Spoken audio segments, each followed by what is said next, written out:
We'll hear from Integris Hospital officials in Miami about a rise in coronavirus cases in northeast Oklahoma. President Biden signs a sweeping executive order aimed at helping workers and consumers. I'm Natalie Brand at the White House with two different takes on the potential impact of his recommendations. The four states' most watched news starts now. COVID-19 is on the rise in the Sooner State. This is KOAM News at 5. Northeast Oklahoma health officials who are seeing a rise in coronavirus cases and hospitalizations are speaking out as the situation gets worse. At the Integris Hospital in Grove, Oklahoma, Dr. Sam Ratterman says his team went 4 to 6 weeks without seeing a COVID-19 hospitalization. But the situation changed in mid-June along with the virus's symptoms. One of the things that's really been concerning is that a lot of these patients seem to have slightly different symptoms than what they did with the original COVID strain. They're getting more headache, sore throat, body aches, just not feeling well, but they're not having those really classic symptoms where they're losing smell and taste. Dr. Ratterman says he's seeing these changing symptoms among patients infected with the Delta variant and other strains of COVID-19 and says people are not getting tested as soon as they should. We're going to hear more from him as well as from the Health Department, the State Department of Health, tonight at 6. Police in Anderson, Missouri say a man's body was found in a ditch covered in dog bite marks. The man is identified as 41-year-old George Martin. According to the McDonald County coroner, the bite wounds happened before Martin died, but they were not the cause of death. Martin's body was found in front of 100 Lindsay Lane, just outside of Anderson city limits. Authorities are trying to find out what the dog may have done this. Investigators are trying to do what they can to find out. It's just very hard. No one's coming forward with any information about, and if that would help if anybody has any information. We've heard several things about these dogs up here that have attacked other people, a couple other ladies that we know of that have been attacked by them, but I think they're trying. The coroner is also conducting a toxicology report. Those results could take weeks to come in. The phone system is back in operation at Joplin City Hall. The city made the announcement today in the wake of what the city calls a network security incident that led to the shutdown of computers in city offices this week. The city called in a cybersecurity firm to help deal with the problem. At last report, city services that are carried out online, like bill payments, were still unavailable. The city's been investigating whether personal information submitted during the online payments was involved. 911 and the airport are not affected. Checking in with Doug Hetty for a first look at the weather. Hey, down another warm, very humid, actually hot today. We did go into the 90s. Very humid day as well, but we've had just a few cumulus clouds that have kind of shot on through. We've had some scattered little showers, mainly to our north, but we're watching for thunderstorms getting going out across western parts of Nebraska. Some of those will try to get in late tonight, then into the daytime hours tomorrow. Currently outside, it's hot, 90 in Nevada, 88 in Anderson, Oswego is sitting at 90. Veneta is checking in at 89 degrees. Then you factor in the humidity. Look at our heat indices, upper 90s to near 100 degrees. So it's very hot across the region. We'll drop back through the 80s as we go into the evening hours and then eventually near 70 later on tonight. But good chances for thunderstorms that could be severe for us tomorrow. We're going to look at that here in a bit. See you then. Southwest Missouri Bank announced the recipients of the Corley grants. This is the second year of the grants issued through a trust set up by the late Bob Corley. Corley, who passed away in 2019, was a lifelong area resident and entrepreneur who supported many local organizations. 36 nonprofits are receiving grant money totaling more than $236,000. The grant process gives a chance for each of these charities to ask for and receive funding from this perpetual trust. Primarily, again, to benefit homeless and needy individuals here in Southwest Missouri. The recipients were announced today at a ceremony at the Southwest Missouri Bank Community Center. President Biden today signed an executive order the White House says will lower costs and increase wages for workers while also promoting innovation and faster economic growth. But some critics say innovation's already happening without government intervention. Reporter Natalie Brand is at the White House with more.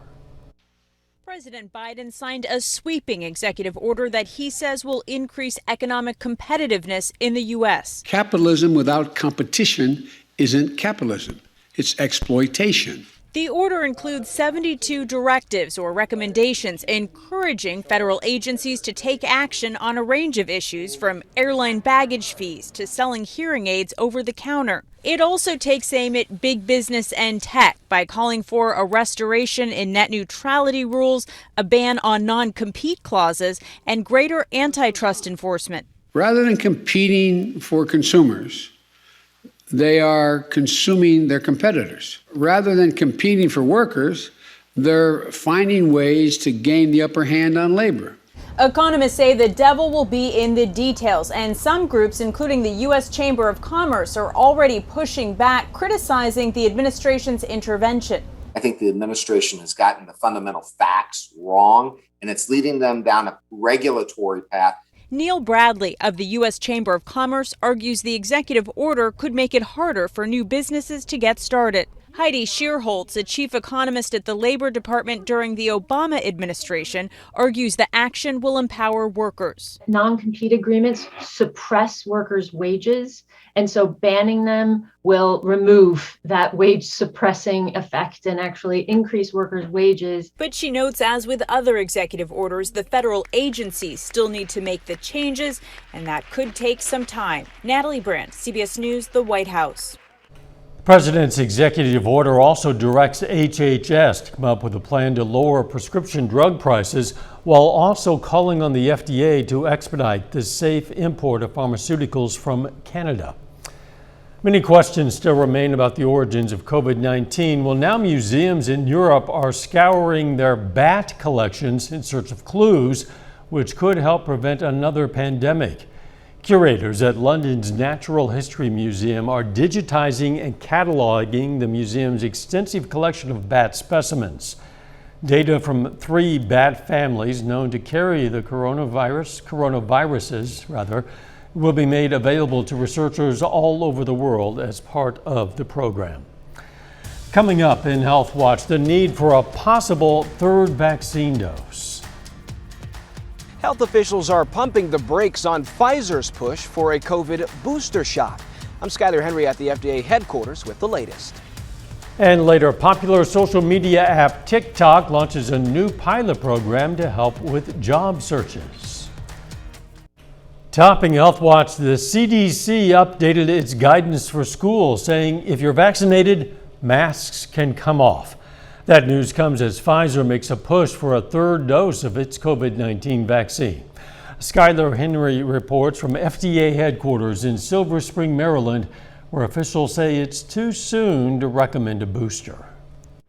Pfizer is moving forward quickly, saying it'll apply to the FDA later this summer to authorize a booster for its vaccine, though the White House says a third dose won't be coming anytime soon. We wanted to make clear that that is not something that the American people need to plan for at this moment. The drug maker's announcement came after a study in Israel found the vaccine becomes less effective over time, while the powerful Delta variant sweeps the globe. These variants require a very high level of immunity.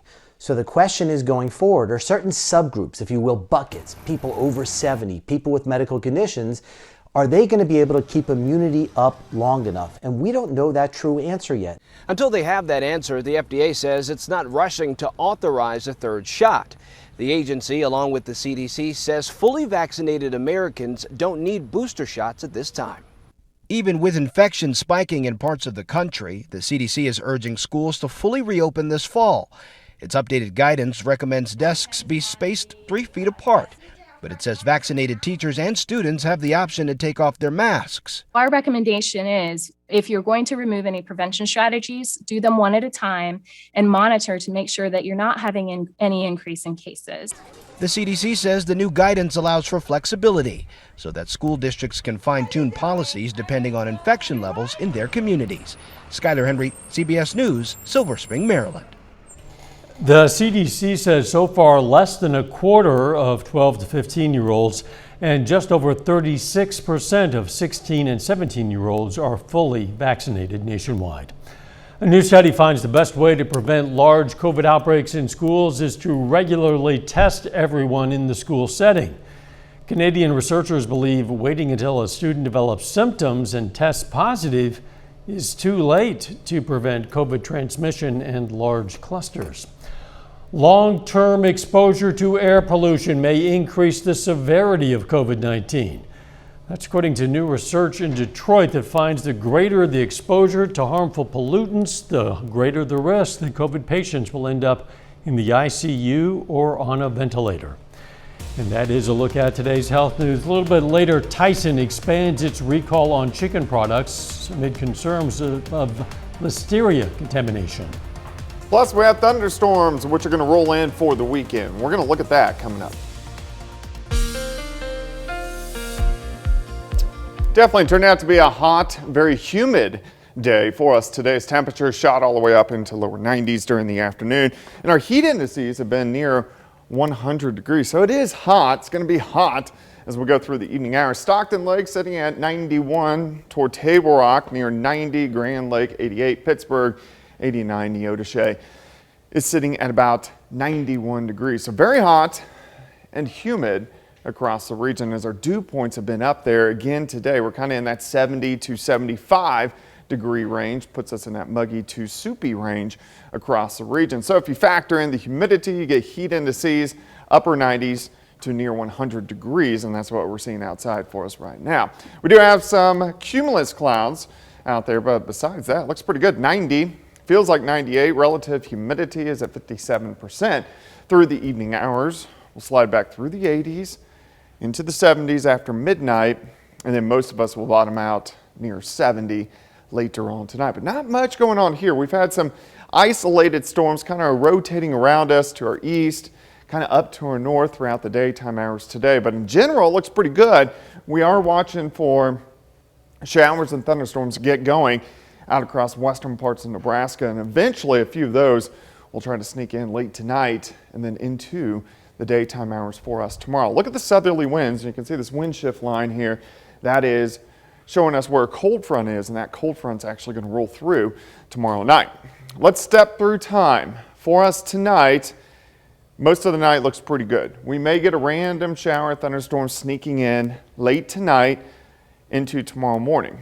As we go through the morning hours, we're going to have hit and miss showers and storms, but I really think majority of the day, most of us are going to be dry, even though there's going to be these isolated storms.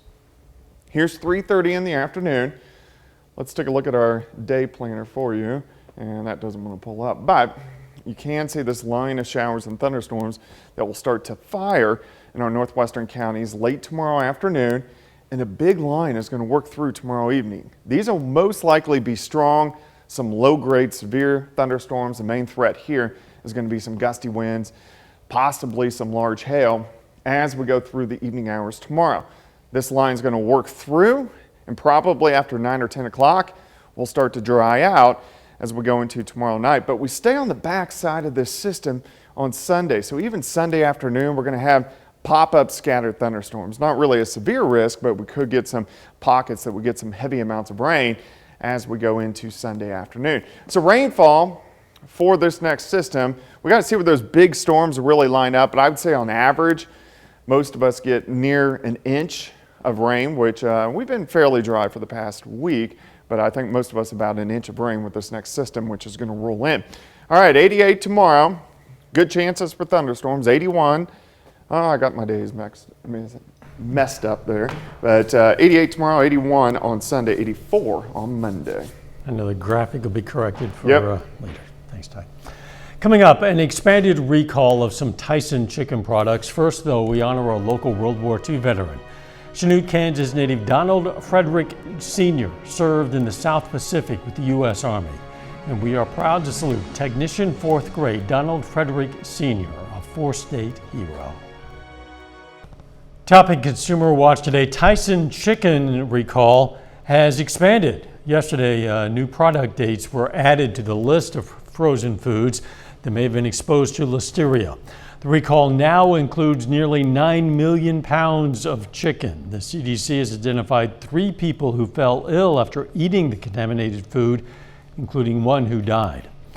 The Pandemic obliterated 22 million jobs in wealthier nations, according to the Organization for Economic Cooperation and Development. The economic watchdog estimates the ranks of the unemployed grew by more than 8 million people last year, and the global labor market is not expected to recover to pre-pandemic levels until 2023. Walgreens is expanding its prescription delivery service. The drugstore chain says its same-day service will now be available at nearly all of its U.S. locations. The drugstore chain is broadening the option and increasing competition from CVS, Rite Aid, and even Amazon. Businesses across the country are short on workers. Well, now a new social media site, or not a new one, but a social media site best known for fun dance videos, it's testing a new feature that connects employers and job seekers. Elise Preston reports. My goals are to work at the intersection of entertainment and social media. Brianna Seberg is hoping one of her latest TikTok videos will help her land a job. I'm a creative, hardworking, and innovative person. The college student is part of TikTok's marketing campaign of a new pilot program called TikTok Resumes. Users can search job listings at 36 employers and send them a 30-second video. Did you feel a lot of pressure to get everything that you've done just in a 30-second video? I sat down, kind of thought about my key takeaways from past internships I've had, past projects that I've worked on. The new feature comes as more job seekers embrace the video resume. Hi, I'm Emery, and I'm looking for my dream job. LinkedIn now allows users to put videos on their profile page. In a survey, 59% of job seekers said video is becoming the new norm, and 76% of hiring managers say a recorded video would be useful. Hi, my name is Tremanda. TikTok asked Tremanda Pewitt to create a video resume after she applied to the company. The college student now works part-time for TikTok, but is also looking for jobs in design. I'm dedicated and loyal, and I learn quickly. She believes the video lets employers put a face with the name. Because my name is Tremanda, it's maybe like a Shaniqua or Aisha. I can imagine some people may not even go past my name. With my smile on the video, they're like, oh, cool, her name is Tremanda. And it's a little easier than somebody reading a piece of paper trying to figure out how to say it. TikTok is testing the feature at this point and looking to see how popular it becomes. Elise Preston, CBS News, New York. The TikTok Resume pilot program runs through July 31st. Chewing gum is making a comeback as more people unmask. New data shows gum sales across the U.S. have started rising as restrictions ease and vaccination rates increase. Americans bought nearly 15 million more packs of gum in May compared to sales in January. Demand for gum decreased during the pandemic, mainly due to less socializing, plus masks and social distancing. Final check of the forecast next.